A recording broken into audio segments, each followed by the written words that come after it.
Hello dear students, welcome to MCQs expert series. इसके अंदर हम डिस्कस कर रहे हैं अरिहंत बुक के हर एक चैप्टर के एमसीक्यूज।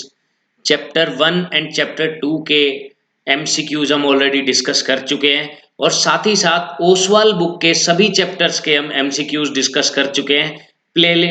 प्लेलिस्ट बनी हुई है, चैनल पर जाकर आप देख सकते हैं। तो चैप्टर 3 हम आज डिस्कस करेंगे, जो कि दो पार्ट में आने वाला है। पार्ट 1 जिसके अंदर हम डिस्कस करेंगे question number 1 to question number 25, और पार्ट 2 होगा जिसके अंदर होंगे question number 26 to question number 50। तो स्टार्ट करते हैं हम इसका फर्स्ट पार्ट। उससे पहले thank you very much student कि आप अपना कीमती समय इस वीडियो को देखने में लगा रहे हैं, और मैं भी एश्योर करता हूं कि आई विल ट्राई माई 100% कि आपके समय को वेस्ट ना होने दूं, आपके समय को ज्यादा से ज्यादा यूटिलाइज किया जा सके। First question, the pair of equation y equal to 0 and y equal to -7 has one solution, two solution, infinitely many solution या नो सॉल्यूशन। ओके देखो, जब भी मैंने ऐसी इक्वेशन देखी है, मैंने आपको पहले भी ये बात बताई है कि जिस इक्वेशन में x नहीं होगा उसका ग्राफ x के पैरेलल बनेगा, जिस इक्वेशन में y नहीं होगा उसका ग्राफ y के पैरेलल बनेगा। और दो मेन इक्वेशन मैंने आपको बताई थी। y एक्सिस की इक्वेशन होती है x इक्वल टू 0 और x एक्सिस की इक्वेशन होती है y इक्वल टू 0। तो पहली लाइन ये बोल रहा है y इक्वल टू 0, ये तो खुद ही x एक्सिस हो गया। Then y equal to -7, y -7 पर x के पैरेलल लाइन बनेगी। तो ये दोनों पैरेलल लाइंस हैं। पैरेलल लाइंस में किसी भी तरीके का कोई भी सॉल्यूशन नहीं होता, तो इसका जो आंसर होगा वो होगा नो सॉल्यूशन, नो सॉल्यूशन। तो इसका डी ऑप्शन करेक्ट हो जाएगा। ओके, नेक्स्ट क्वेश्चन हम देखते हैं। The pair of equations x equal to a and y equal to b graphically represent lines which are parallel, intersecting, coincident, intersecting at this and this। ये दो point दिए हुए हैं, तो चलो चेक करते हैं। सबसे पहले मैंने x एक्सिस और y एक्सिस में ड्रॉ कर लेता हूं। ये मैंने ड्रॉ किए। Okay, x equal to a y के पैरेलल बनेगा। y के पैरेलल कहां पर बनेगा? जहां भी x a होगा, a कोमा 0 पर। ओके, ये डिस्टेंस a लेना है हमें। और y इक्वल टू बी कहां बनेगा? y इक्वल टू बी बनेगा x के पैरेलल। कहां पर? जहां पर y b होगा, यानी कि ये डिस्टेंस हमें b लेना है। तो अब ये दोनों कहां इंटरसेक्ट करेंगे? ये a है, ये b है, तो ये पॉइंट क्या हो गया? ये पॉइंट हम समझ चुके हैं कि ये होगा a कोमा b, ये पॉइंट हो गया। ओके, अब ये लाइंस इंटरसेक्ट कर रही है, कहां इंटरसेक्ट कर रही है? a comma b। It means D इसका करेक्ट आंसर हो जाएगा, डी इसका करेक्ट आंसर हो जाएगा, डी इसका करेक्ट आंसर होगा। ओके, नेक्स्ट क्वेश्चन हम देखते हैं। Akhila went to a fair in her village. She wanted to enjoy rides on giant wheel and play hoopla. If each ride cost ₹3, जो giant wheel की ride है वो ₹3 cost होती है उसकी, और गेम ऑफ हुपला की कॉस्ट ₹4 है। उसने टोटल ₹20 खर्च किए। तो कौन सी लीनियर इक्वेशन है जो इसको रिप्रेजेंट करती है? ओके देखो, जाइंट व्हील है, जाइंट व्हील की एक राइड ₹3 लेती है, तो मैं मान लेता हूं एक्स राइड ली है उसने। और हुपला उसने कितने टाइम्स खेला है? मैं मान लेता हूं वाई टाइम्स खेला है एक गेम। तो उसने लेट वाई गेम्स खेले हैं हुपला के। कॉस्ट टोटल कितनी हुई? देखो, एक्स राइड, तो मतलब एक राइड का ₹3, तो टोटल हो गई 3x। एक गेम का ₹4, तो 4 × y टोटल रुपीज हो गए, और टोटल कॉस्ट 20 आएगी। ये इसकी इक्वेशन बन रही है। अब ये चेक कर लें आप किस में, ये ऑप्शन सी के अंदर बन रही है। तो सी इसको रिप्रेजेंट करता है, इस इक्वेशन को, इसको रिप्रेजेंट करता है सी। तो यही इसका करेक्ट ऑप्शन है। नेक्स्ट हम देखते हैं question number 4। A fraction becomes 4/5 if 2 is added to both numerator and denominator. If however 4 is subtracted from both numerator and denominator, then the fraction becomes 1 by 2, तब 1 by 2 बन जाता है। Algebraic representation क्या होगी? Okay अभी देखो, ये कह रहा है कि 4/5 बन जाता है अगर 2 ऐड किया जाए। मैं x और y ये मान लेता हूं fraction, x upon y, 2 add किया बोथ साइड, अब ये किसके इक्वल बन गया? 4/5। क्रॉस मल्टीप्लाई करता हूं तो ये बनेगा 5x plus 10 equal to 4y plus 8, यानी कि 5x माइनस 4y और प्लस 2 इक्वल टू 0। ये इक्वेशन बन रही है। कहीं दिख रही है क्या आपको ये इक्वेशन? यस, इन दोनों में मुझे दिख रही है, इन दोनों में सेम इक्वेशन है, यानी कि मुझे अब ये दूसरी इक्वेशन भी बनानी पड़ेगी। If however 4 is subtracted from both, 4 subtract किया गया बोथ, यानी कि इससे भी 4 सब्ट्रैक्ट कर दिया और y से भी 4 सब्ट्रैक्ट कर दिया, तब फ्रैक्शन 1/2 बन जाता है। अगेन क्रॉस मल्टीप्लाई करेंगे, then 2x minus 8 equal to y minus 4, then 2x minus y, और इसको मैं अगर इधर ले आता हूं तो -4 इक्वल टू 0, यानी कि ये वाला बी, बी ऑप्शन इसका करेक्ट ऑप्शन होगा। दोनों इक्वेशन इस तरीके से रिप्रेजेंट की जा सकती हैं, एल्जेब्रिक रिप्रेजेंटेशन हो गई है। क्वेश्चन नंबर 5 देख लेते हैं हम। Romila went to a stationery stall and purchased 2 pencil and 3 eraser for ₹9। अब देखो इसमें भी एल्जेब्रिक रिप्रेजेंटेशन पूछी है तो डायरेक्ट हम देख सकते हैं 2x 3y equal to 9, 2x plus 3y equal to 9, इन दोनों में आ रहा है। अच्छा अब अगली इक्वेशन क्या कह रहा है ये, हर friend Sonali saw the new variety of pencil and eraser with Romila and she bought 4 pencil and 6 eraser। देखो 4 और 6 इसमें आ रहा है और इसमें आ रहा है, विद ₹18, तो ये आंसर हो गया, ये आंसर हो गया, क्योंकि दोनों इक्वेशन हमें इसके अंदर मिल रही हैं, तो ये इसका आंसर हो जाएगा, सी इसका आंसर हो गया। रिप्रेजेंटेशन काफी इजी था, सिंपली हम यहां से डाटा उठाकर डायरेक्ट आंसर बता सकते हैं। क्वेश्चन नंबर 6 अगर मैं देखता हूं तो this has infinite solution, true false. देखो इसके लिए हम पहले थोड़ा ये केस समझ लेते हैं कि किस में इनफाइनाइट होता है और किस में नहीं। पहले देखो दो equations a1x b1y plus c1, a2x plus b2y plus c2, ये दो इक्वेशंस मैंने एज्यूम कर ली। अब इसके अंदर 3 कंडीशंस बनती हैं, 3 कंडीशंस। पहली, अगर a1 by a2 not equal होता है b1 बाई b2 के, तो ये कंडीशन होती है इंटरसेक्टिंग लाइंस की, इंटरसेक्टिंग लाइंस की कंडीशन होती है जिसके अंदर एक सॉल्यूशन होता है, वन सॉल्यूशन। अच्छा दूसरा होता है a1 बाई a2, अगर b1 बाई b2 के इक्वल हो जाए तब हमें चेक करना है c1 बाई c2, अदरवाइज हमें c1 बाई c2 चेक करने की जरूरत नहीं है। जैसे नॉट इक्वल आ गया तो हमें अब c1 बाई c2 नहीं चेक करना, तो इंटरसेक्टिंग ही हो गया। अगर इक्वल आ गया तब हमें c1 बाई c2 चेक करना है, अगर वो नॉट इक्वल आया तब हम बोल देंगे कि ये पैरेलल लाइन का केस है। पैरेलल लाइन जिसका कोई भी सॉल्यूशन नहीं होता हम लिखेंगे नो सॉल्यूशन। और थर्ड केस होता है a1 by a2, b1 by b2 और c1 बाई c2, तीनों ही अगर इक्वल आ जाएं तो ये होता है कोइंसिडेंट लाइंस का केस, कोइंसिडेंट लाइंस का केस। इसके केस में इनफाइनाइट सॉल्यूशंस होते हैं, इनफाइनाइट सॉल्यूशंस।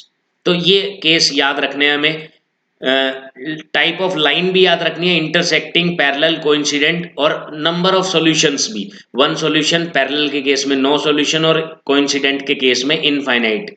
इसके साथ हमें एक चीज और याद रखनी है कि जिन भी इक्वेशंस का हम सॉल्यूशन निकाल सकते हैं वो कंसिस्टेंट इक्वेशन कहलाती है। कंसिस्टेंट, कंसिस्टेंट का मतलब जिनका सॉल्यूशन निकल सकता है। जैसे ये कंसिस्टेंट है, ये कंसिस्टेंट है, ये भी कंसिस्टेंट है क्योंकि इसके भी इनफाइनाइट सॉल्यूशंस निकल रहे हैं, इसका एक सॉल्यूशन निकल रहा है, ये इक्वेशन इनकंसिस्टेंट कहलाती है। पैरेलल लाइन वाली इनकंसिस्टेंट कहलाएगी क्योंकि इसका कोई सॉल्यूशन नहीं निकल रहा। इसका कंटिन्यूअसली आगे आने वाले क्वेश्चंस में यूज होता रहेगा, तो इसको आप अच्छे से नोट कर लें और याद भी रखें ये सारी चीजें। अब हम आते हैं अपने क्वेश्चन के ऊपर। ये तो कंसेप्ट की बात हो गई, अब हम आते हैं क्वेश्चन के ऊपर।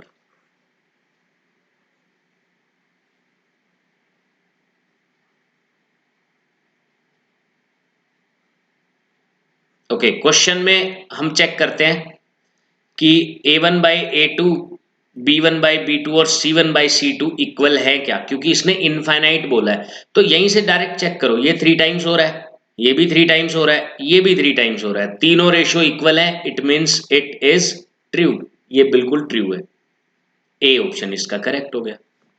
नेक्स्ट क्वेश्चन नंबर 7 देखते हैं। The number of common solutions for the system of linear equations, common solution कितने होंगे, हम रेशियो चेक करेंगे। ये 2 टाइम्स, ये 2 टाइम्स, लेकिन ये 2 टाइम्स नहीं है। क्यों नहीं है? क्योंकि देखो, अगर मैं इसको इक्वल टू में लेके जाता हूं तो -6 होगा, क्योंकि ये भी इक्वल टू में है तो इसे भी इक्वल टू में रखना है। ये 2 टाइम्स नहीं है, तो ये कौन सा केस बना, a1 बाई a2 इक्वल है b1 बाई b2 के, लेकिन नॉट इक्वल है c1 बाई c2 के। तो ये वाला, क्योंकि तीसरे वाला पार्ट तो इक्वल नहीं हो रहा, तो वो तो 2 टाइम्स नहीं है, तो -2 टाइम्स है, तो इसलिए ये नो सॉल्यूशन का केस हो गया, पैरेलल लाइंस का केस हो गया, यानी कि कॉमन सॉल्यूशन इनके एक भी नहीं है, 0 है। Next, on comparing the ratios a1 by a2, b1 by b2 and c1 by c2 and without drawing them, the pair of linear equation is, हमें ये बताना है क्या है। ओके, रेशियो चेक कर लेते हैं। पहला 3, इधर 7, 3/7, इधर है -5, इधर है 6। देखो पहले ये पॉजिटिव है, नेगेटिव है, इक्वल कहां से हो जाएंगे, इक्वल हो ही नहीं सकते। और जब इक्वल नहीं है तो ये कैसा केस कहलाता है, इंटरसेक्टिंग। और मैंने बताया था अगर पहले दो इक्वल ना हो तब हमें c1 बाई c2 को चेक नहीं करना, फिर वो इक्वल आए ना आए हमें कोई फर्क नहीं पड़ता। अगर ये दोनों इक्वल नहीं है तो इंटरसेक्टिंग हो गया, that's all. Okay, next, if a pair of linear equations is consistent, अब दिया हुआ है कि कंसिस्टेंट है, तब लाइन कैसी होंगी। देखो मैंने आपको बताया था कंसिस्टेंट 2 केसेस में होती है, जिनका भी सॉल्यूशन हो, पहला इंटरसेक्टिंग और दूसरा कोइंसिडेंट। तो इसमें ये दोनों ऑप्शन हमें ढूंढने हैं। ये रहा सी पार्ट, सी पार्ट में दोनों ऑप्शन मुझे मिल गए, ये इंटरसेक्टिंग और कंसिस्टेंट, कोइंसिडेंट, कोइंसिडेंट, ये दोनों के दोनों कंसिस्टेंट होती है, क्योंकि इनका सॉल्यूशन निकाला जा सकता है। Next, question number 10, if a pair of linear equation is given by, ठीक है ये है, और ये दोनों इक्वल है लेकिन c1 बाय c2 इक्वल नहीं है, in this case the pair of linear equation is consistent. नहीं, कंसिस्टेंट कैसे, ये तो इनकंसिस्टेंट का केस आ गया। पैरेलल लाइन का केस है, पैरेलल लाइन का कोई सॉल्यूशन नहीं होता, नो सॉल्यूशन मतलब इनकंसिस्टेंट, तो फॉल्स हो गया ये। Question number 11, if the lines intersect at a point, एक पॉइंट पर इंटरसेक्ट कर रही हैं, then that point give the unique solution of two equations, ठीक है यूनिक सॉल्यूशन देता है। In this case the pair of equation is consistent होगा। भाई सॉल्यूशन तो निकल ही गया ना, जब भी सॉल्यूशन निकल जाए वो कंसिस्टेंट होगा, इनकंसिस्टेंट का कोई सवाल नहीं होता, फिर वहां पर वो होगा कंसिस्टेंट।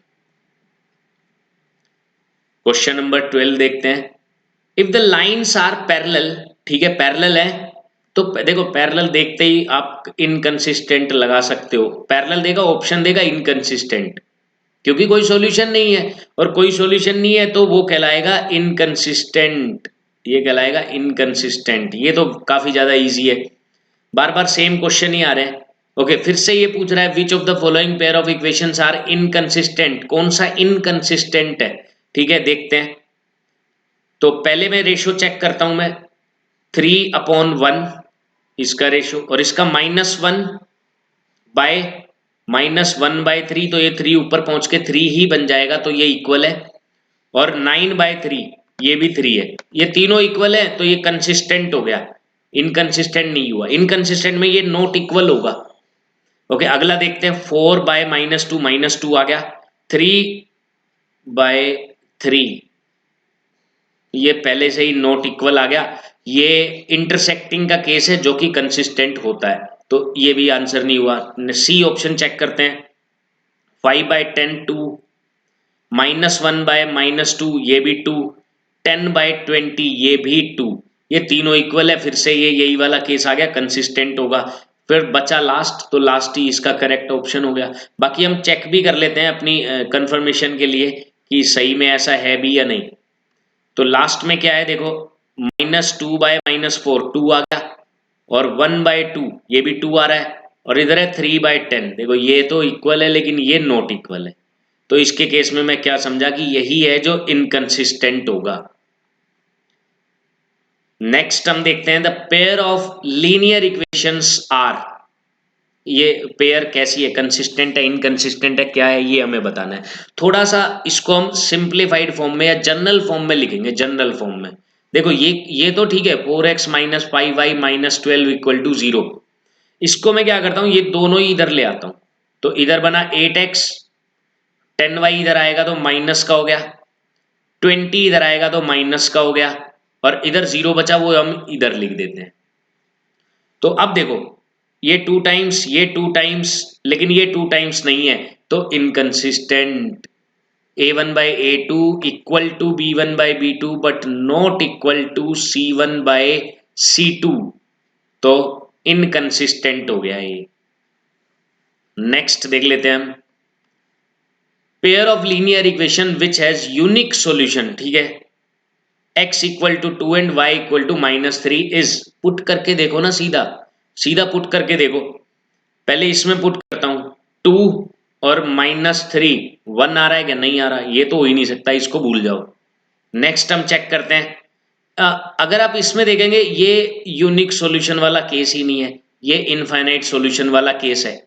तो इसने यूनिक सॉल्यूशन बोला है, तो ये भी नहीं हो सकता। अगर ये सेटिस्फाई भी करे ना तो भी आंसर मार्क नहीं कर सकते हम। उसका कारण क्या है, इसने बोला pair of linear equations which has unique solution.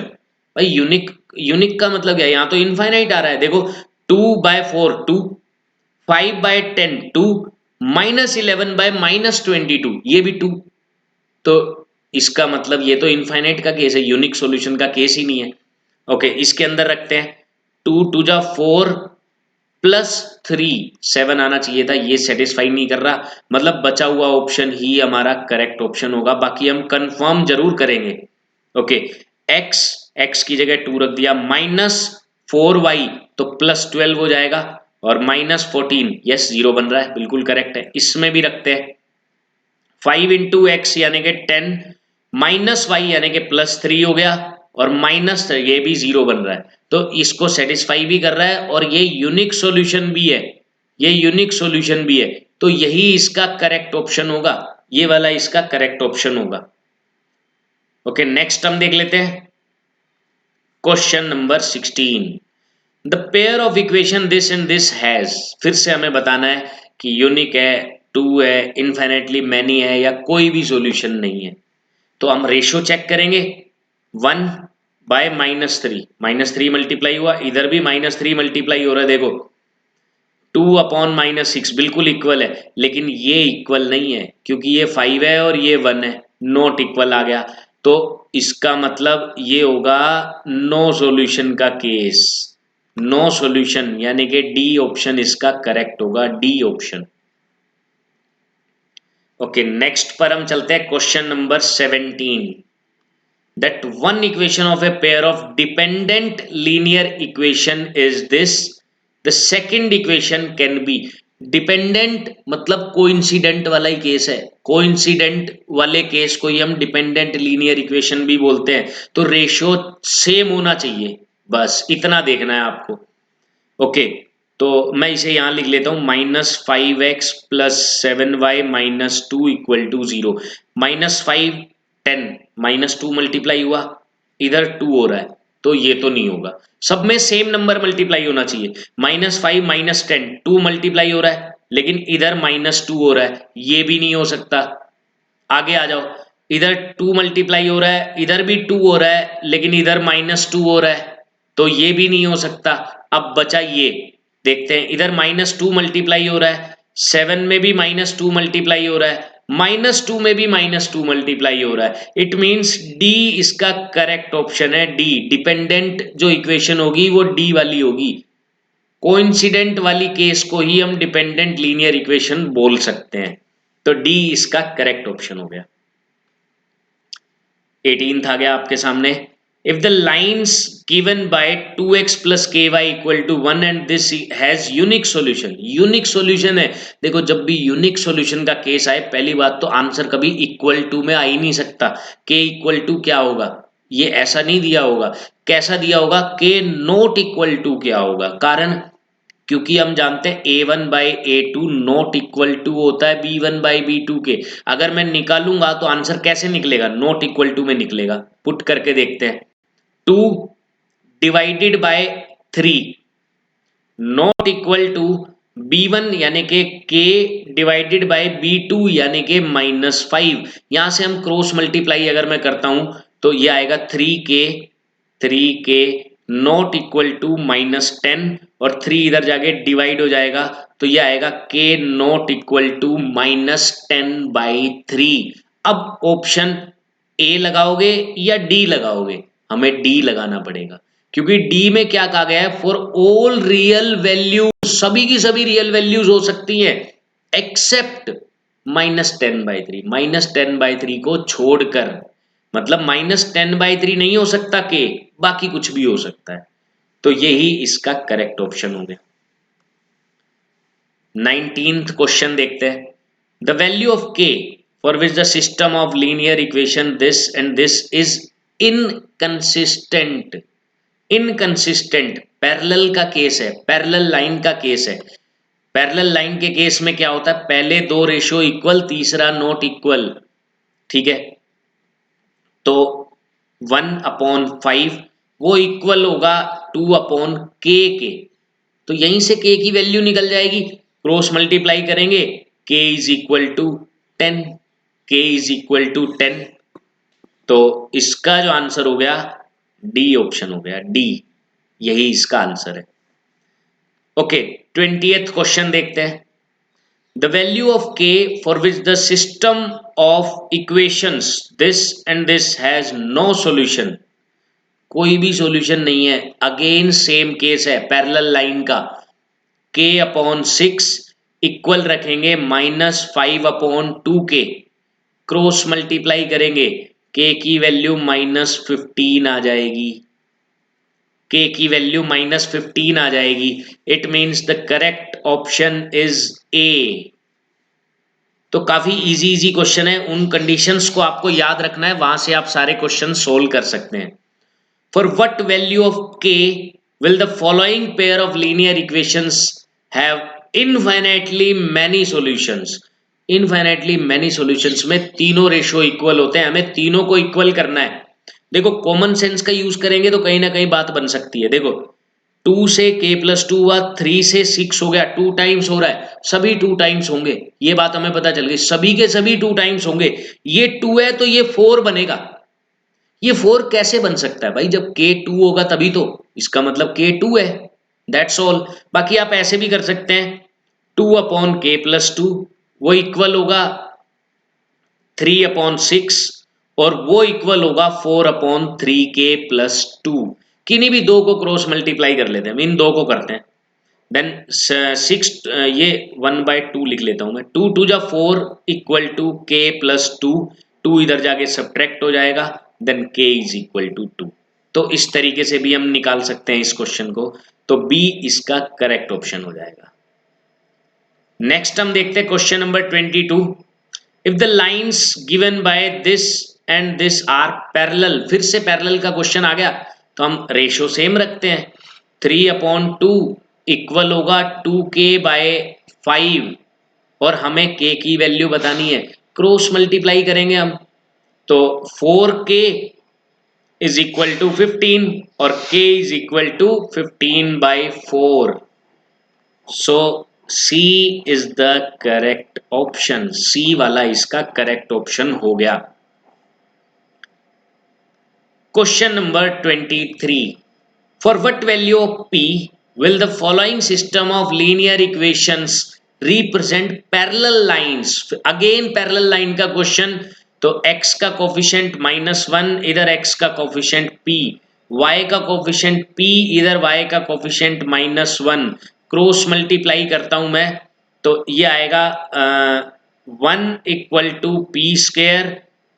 तो p की वैल्यू +-1 आ गई, मतलब +1 भी हो सकती है, -1 भी हो सकती है, लेकिन पैरेलल में हमें पता है कि ये रेशियो सेम नहीं होना चाहिए, ये नॉट इक्वल, मतलब 1 के इक्वल आ रहा है। अगर देखो मैं p को रख देता हूं 1, p को अगर मैं -1 रख देता हूं तो ये बात नहीं बन पाएगी। कैसे? देखो, अगर मैंने -1 रख दिया तो ये भी 1 हो गया और ये भी 1 है, तीनों इक्वल हो जाएंगे, पैरेलल लाइन नहीं रहेगी। तो -1 नहीं रखना, तो रखना क्या है? 1 रखना है, 1 रखना है, यानी कि सी इसका करेक्ट ऑप्शन हो गया, 1 इसका करेक्ट ऑप्शन हो गया। 1 रख सकते हैं हम, 1 में कोई प्रॉब्लम नहीं है, क्योंकि अगर हम 1 रखते हैं तो -1/1 ये रेशियो बन रहा है -1, ये रेशियो भी -1 बन रहा है, लेकिन ये 1 बन रहा है, ये दोनों इक्वल है लेकिन ये नॉट इक्वल है, तो कंडीशन सेटिस्फाइड। क्वेश्चन नंबर 24 देख लेते हैं। The value of a for which the lines x equal to 1 and y equal to 2 and ये आर कॉन्करेंट। ये कॉन्करेंट क्या चीज है? कॉन्करेंट है ऐसी तीन लाइन जो कि किसी एक कॉमन पॉइंट पर मिलती हो, यानी कि इन तीनों का कोई ना कोई कॉमन सॉल्यूशन जरूर होगा। तो मैं क्या करता हूं, पहले इन दोनों का सॉल्यूशन देखता हूं। इन दोनों का सॉल्यूशन है 1,2, क्योंकि हमें पता है ये दोनों लाइन इंटरसेक्ट करती हैं, ऐसा क्वेश्चन अभी अभी डिस्कस भी किया था हमने। x इक्वल टू 1 y के पैरेलल होगा 1,0 पे, और y इक्वल टू 2 x के पैरेलल होगा 0,2 पे, ये इंटरसेक्ट करती है 1,2, तो ये इसका सॉल्यूशन हो गया, दोनों का सॉल्यूशन है। अगर यही सॉल्यूशन इस लाइन का भी हो जाए तो ही वो कॉन्करेंट है, नहीं तो वो कॉन्करेंट नहीं है। कॉन्करेंट का मतलब कॉमन सॉल्यूशन, जहां तीनों लाइंस एक ही पॉइंट से पास हो रही हो, ऐसी लाइंस को हम कॉन्करेंट लाइंस बोलते हैं। तो इन दोनों का सॉल्यूशन इसमें रखना पड़ेगा, मैंने रख दिया। ए स्क्वायर इंटू एक्स 1 है, प्लस 2 इंटू वाई 2 है, तो 2 2 जा 4 -20 इक्वल टू 0। ए स्क्वायर की वैल्यू आ गई 16, तो ए की वैल्यू यहां पर क्या हो सकती है? 4 और -4, लेकिन ऑप्शन में -4 दिया हुआ है, तो मुझे -4 की तरफ ही जाना पड़ेगा। इसकी वैल्यू हो सकती है a की -4। ओके, 25th क्वेश्चन देखते हैं। The value of x and y for which, ये क्या है? अच्छा, ये सिस्टम ऑफ लीनियर इक्वेशन को सोल्व करके हमें x और y की वैल्यू बतानी है। देखो, सीधा पुट करो, कुछ नहीं करना आपको, सीधा वैल्यू पुट करो, आंसर तो हमारे सामने है ही, और जब आंसर हमारे सामने है खाली हमें चेक करना है कि वो सही है या गलत है। वैल्यू पुट करो, 3,2 पुट करता हूं मैं, 3,2 बिल्कुल सेटिस्फाई हो रहा है, 19 बन रहा है, 19 बन रहा है। ठीक है, एक बार इसको हम टिक कर देते हैं और चेक करके देखते हैं। 6,3 19 नहीं बन रहा, 2,3 19 नहीं बन रहा, 3,4 19 नहीं बन रहा, एक में ही बन रहा है, तो दूसरी इक्वेशन को भी चेक करने की जरूरत नहीं पड़ी। अब आप चेक करना चाहते हैं, कंफर्म करना चाहते हैं, तो चेक कर लीजिए, 2 3 जा 6 बन गया ये, और ये 22, 6 + 22 28 बन रहा है, यानी कि यही इसका करेक्ट ऑप्शन है, यही इसका करेक्ट ऑप्शन है। तो स्टूडेंट्स, हमने डिस्कस किया linear equation in two variables का फर्स्ट पार्ट, जिसके अंदर हमने फर्स्ट 25 क्वेश्चंस डिस्कस कर लिए। नेक्स्ट पार्ट में हम डिस्कस करेंगे नेक्स्ट 25 क्वेश्चंस, जिसके अंदर काफी सारी वर्ड प्रॉब्लम्स हैं, तो वो काफी हेल्पफुल होने वाला है आपके लिए वीडियो, वो जरूर देखना। तो ओके, इसी के साथ ऑल द बेस्ट।